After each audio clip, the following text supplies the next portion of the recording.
Hello and welcome to Quarterlight, your car brochure channel, and in today's episode, the Toyota 1000.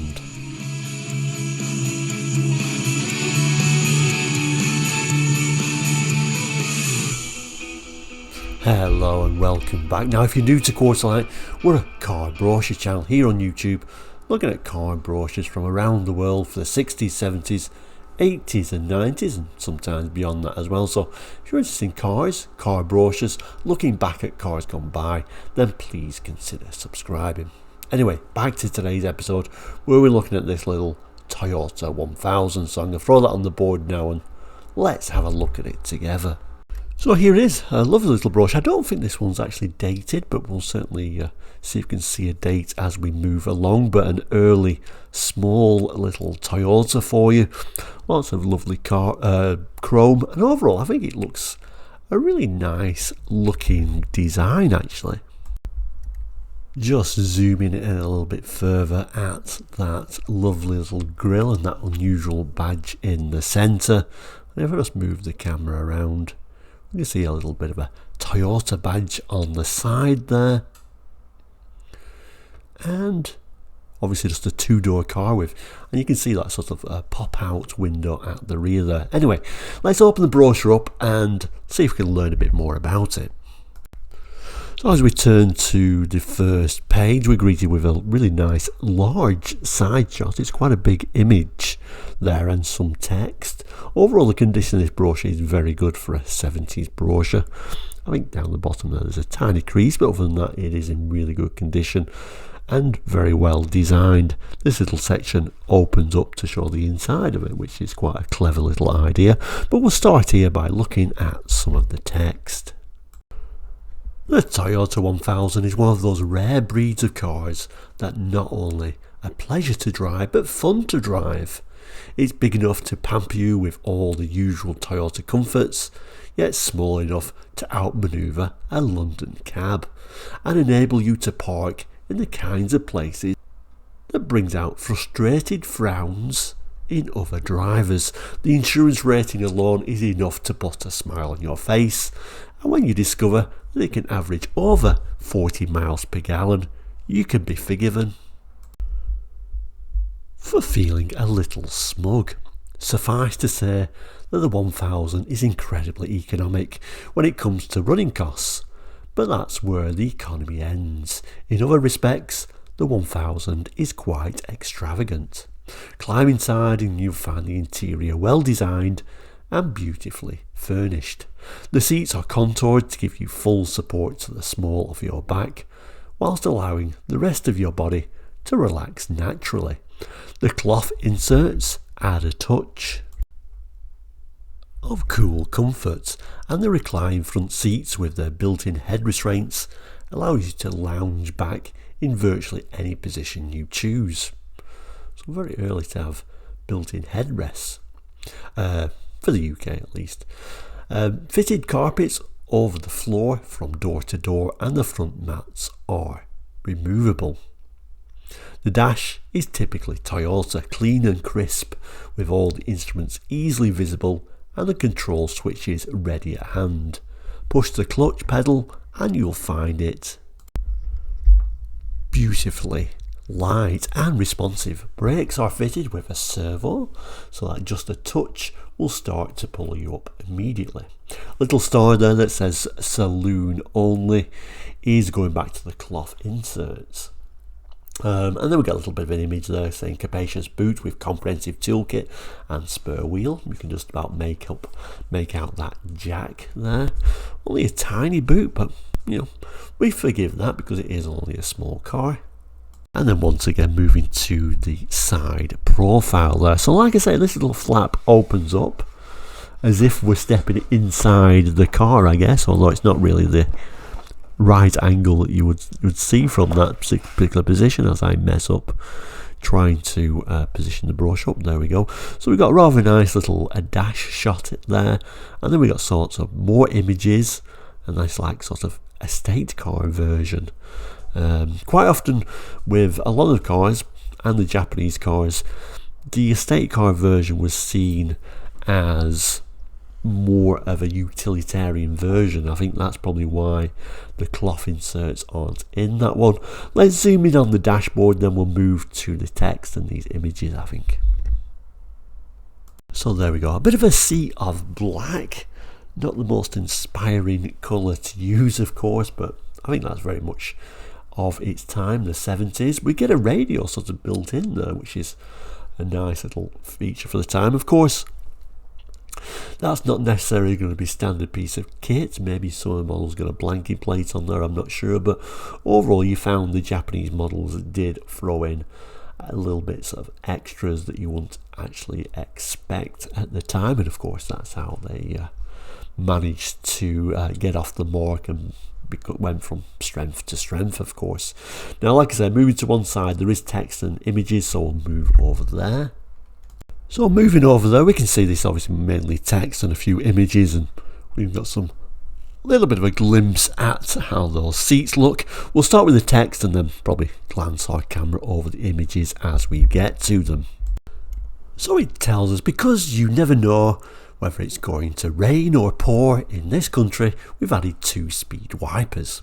A heated rear window keeps everything nice and visible, and just in case the sun shows its face, you'll be glad to know that the 1000 has tinted glass all round. So don't forget, this is kind of like the cheapest of the Toyotas at this time, or certainly one of the small Toyotas at this time in the UK. So adding things like a heated rear window doesn't sound much today, but on a budget car that's quite a big thing for the time. And tinted glass all round, you'll probably say that's not for the estate car, as like I said, that's usually the utilitarian version, but nevertheless that's quite the thing. It tells us to keep you cool, there's flow through ventilation with 2-speed operation, and both fresh air and recirculation systems, not to mention directional ventilation louvers. If you fancy a smoke, you'll find a cigar lighter within easy reach. A very 70s little line there. A touch on the push button radio will give you sweet music. Again, there's a little star, so we'll see what models get that. The aerial being conveniently pillow mounted on the driver's side. The mechanically minded will be impressed to learn that the 993cc engine features a 5 main bearing crankshaft and produces 45 bhp. Translated, what all that means is that the Toyota 1000 gives a good smooth performance even at high revs, and when you put your foot down, the speedometer will climb into the 80s. And there's another nice little image of the Toyota 1000, this time from the rear. And like I say, I really quite like the design of these. We did skip over the estate, but we'll come back to that in a moment. We'll continue reading. Of course, to really have fun, you have to feel safe, which is exactly what you do feel when you're driving the 1000. To begin with, it has dual circuit braking system with discs up front and an anti-skid device that prevents the rear wheels locking under heavy braking pressure. That's unusual. And to ensure you can get to grips with things, we're fitted Dunlop Radial Sports all round. Other safety features include hazard warning lights, headlamp flasher, padded sun visors, steering lock, reversing lights, side repeater flashers, recessed door handles inside and out, and an under fascia fuse box. The 1000 is also available as an estate. It's every inch as good looking as the saloon, only there's more of it. With the seats folded flat, a cavernous 44 cubic feet of loading space opens up to you, which, as you can imagine, is big enough to hold quite a few suitcases. But just because it's an estate at the back doesn't mean it's any less comfortable in the front. It isn't. So let's have a look at that image of the estate now. So there we go, there is the estate car. Still just a 2-door, or you could argue 3-door, because that back opens up, but an unusual looking car. I'm sure that's an extremely rare car in the UK. I wonder if there's even any. I don't know how many of them sold initially, but I have never seen the estate version in the UK. But Like it says, a very practical car, low loading area and those seats fold back. A nice little car. In fact, it has virtually all the little luxuries and refinements of a saloon. Both the estate and the saloon have cheekily aggressive lines, and both have been electrostatically treated against rust, although I've no doubt these from the 70s would have been rust prone for sure, so they won't fall apart at the first signs of rough weather. And that's not just to point Toyota out. Cars in the 70s were pretty terrible at resisting rust. If you want a small car estate with all the expertise and backing of the world's third largest car maker, buy yourself a Toyota 1000. It puts the fun back into driving. The 1000 by a Toyota. No doubt, an extremely reliable little car, and no doubt made you continue being a loyal Toyota owner. There is an inside of the interior, like I say, not too exciting. All the paintwork showing through to show that it is generally a cheap little car, but they threw some nice little things in there that probably Ford didn't throw in there of their equally priced vehicles.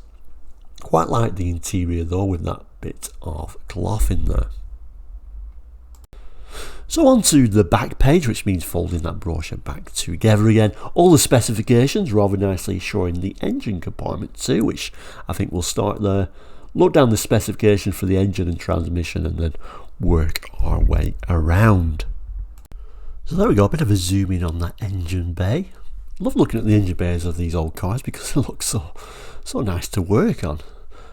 Looks like everything is pretty to hand for what is quite a small car. Moving down to the specifications. So the engine, a 4-cylinder water-cooled OHV with high camshaft and 5-bearing crankshaft. Bore and stroke, it tells you there, 993cc, maximum horsepower 45 bhp at 5800 rpm.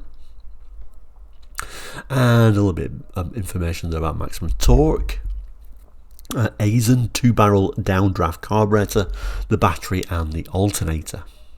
Transmissions, a manual 4-speed all synchromesh. Tells about the clutch, final drive. Of course, you can pause the screen if you ever want to look at this in any more detail. Performance, saloon, top speed of 87 miles per hour, the estate 84 miles per hour, and MPG 43 for the saloon, 40 for the estate.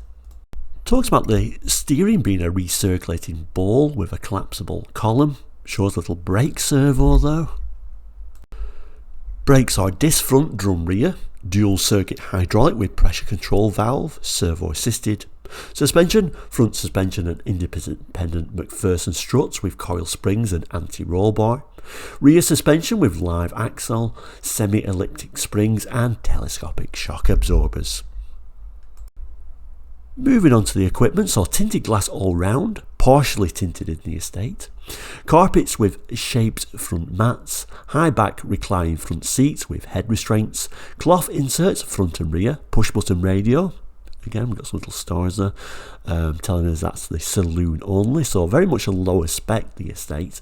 2-speed wipers, electric windscreen washers, 2-speed heater, demister, flow-through ventilation, heated rear window, cigar lighter, glove compartment, steering lock, alternator, hazard warning lights, reversing lights, headlamp flasher, comprehensive toolkit, and Dunlop SP Sports radial tyres. And they are the dimensions for the wheels and the tyres. And then we got various different dimensions and weights. Again, you can pause the screen if you want to look at all that. We've even got the towing capacity, braked or unbraked.